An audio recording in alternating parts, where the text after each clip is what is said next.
Guys good morning guys ચા સાથે મસ્ત નાસ્તો ખાવો છે તો હું બનાવું છું બટેકા પૌવા. ચાલો તમને બતાવું.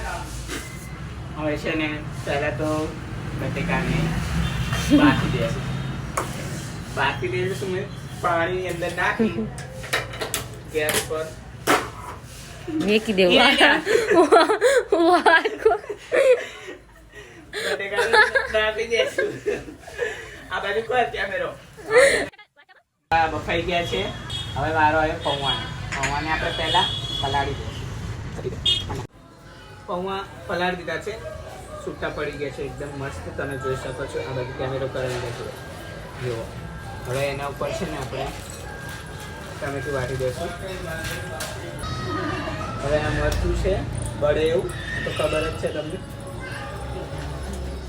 અને બી થોડુંક જ નાખવાનું છે, બહુ વધારે બળશે. હવે આ છે ને બાફેલા બટેકાને ઉપર નાખી દઈશું. હવે થોડું હળદર, મરચું અને મીઠું એની સાથે જ મિક્સ કરી દઈશું ગાઈસ. હવે આપણે છે ને મેન સામગ્રી ચાલુ કરશું. હવે બે પરી તેલ નાખશું. હવે થોડીક વાર એને શેકાવા દઈશું. શેકાવા નહીં, ગરમ થવા દઈશું. ગરમ કરવા દઈશું.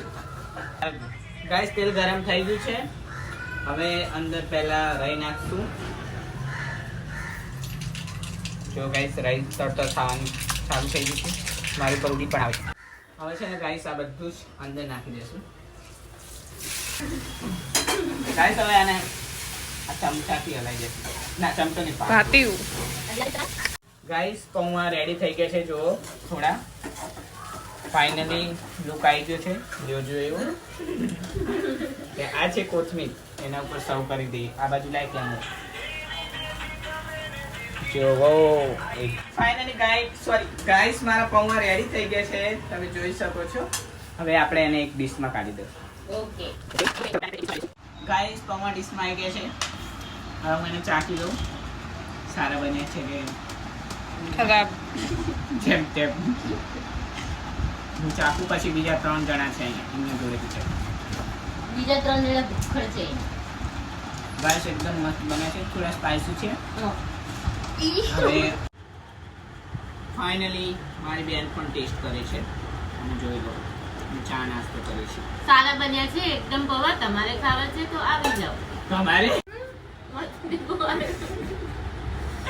ગાઈસ પૌવા બહુ જોરદાર બને છે. તમારે પણ બનાવવો હોય તો ક્યારેક ટ્રાય કરજો.